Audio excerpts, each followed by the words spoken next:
ಇಲ್ಲೊಂದು ವಿಡಿಯೋ ಬರ್ತಿದೆ, ತುಂಬ ವೈರಲ್ ಆಗ್ತಿದೆ. ನಾನು ಏನಂತ ನೋಡಿದಾಗ ಗೊತ್ತಾಯಿತು, 11 ಇಯರ್ಸಿಂದ ಒಂದು ಹುಡುಗ ಮತ್ತು ಹುಡುಗಿ ಇಬ್ಬರು ಲವ್ ಮಾಡಿರ್ತಾರೆ. ಬಟ್ ಈ ಹುಡುಗ ನಿನ್ನೆ ಆ ಹುಡುಗಿಗೆ ಕೈ ಕೊಟ್ಬಿಟ್ಟು ಮದುವೆ ಮಂಟಪದಲ್ಲಿ ಇನ್ನೊಂದು ಹುಡುಗಿ ಜೊತೆ ಮದುವೆ ಆಗೋದಕ್ಕೆ ರೆಡಿಯಾಗಿ ನಿಂತಿದ್ದಾನೆ. ಬಟ್ ಆ ಹುಡುಗಿಗೆ ಗೊತ್ತಾಗ್ಬಿಟ್ಟು ಆ ಹುಡುಗಿ ಮದುವೆ ಮಂಟಪದ ಗಂಟ ಹೋಗಿ ಹುಡ್ಕೊಂಡು ಹೋಗಿ ರಂಪ ರಾಮಾಯಣ ಮಾಡಿದ್ದಾಳೆ. ಸೊ ಬಟ್ ಹುಡುಗನ ಪೇರೆಂಟ್ಸ್ ಏನು ಹೇಳಿದ್ದಾರೆ ಅಂದರೆ, ನಾನು ನಿಮಗೆ ದುಡ್ಡು ಕೊಡ್ತೀನಿ ಬಿಟ್ಬಿಡು ಅಂತ ಎಲ್ಲ ಹೇಳಿದ್ದಾಳೆ. ಪಾಪ ಆ ಹುಡುಗಿ ನಂಗೆ ದುಡ್ಡು ಬೇಡ, ಏನು ಬೇಡ, ನಾನೇ ಬೇಕಾದಂಗೆ ದುಡ್ಡು ಕೊಟ್ಟಿದ್ದೀನಿ ಅವ್ನಿಗೆ, ನಂಗೆ ಅವ್ನು ವಾಪಸ್ಸು ಕೊಡೋದು ಬೇಡ, ನಂಗೆ ಜೀವನ ಮುಖ್ಯ, ನಂಗೆ ಜೀವನ ಬೇಕು, ನಂಗೆ ಅವನ ಜೊತೆ ಮದುವೆ ಮಾಡಿಸಿ ಅಂತ ಪಾಪ ಕೇಳ್ಕೊಂಡಿದ್ದಾಳೆ.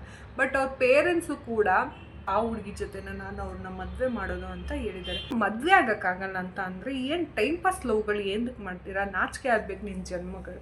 ಹುಡುಗಿಯೇ ಆಗಲಿ ಹುಡುಗನೇ ಆಗಲಿ, ಲವ್ ಮಾಡೋಕ್ಕೆ ಮೇಲೆ ಮದುವೆ ಆಗ್ತೀವಿ ಅನ್ನೋ ತಾಕತ್ತಿದ್ರೆ ಮಾತ್ರ ಲವ್ ಮಾಡಿ. ಇನ್ನೊಬ್ರು ಫೀಲಿಂಗ್ಸ್ ಜೊತೆ ಈ ಥರ ಆಟಾಡೋದ್ರಿಂದ ಸೀರಿಯಸ್ಲಿ ಕರ್ಮ ಅಂತೂ ಸುಮ್ಮನೆ ಬಿಡಲ್ಲ.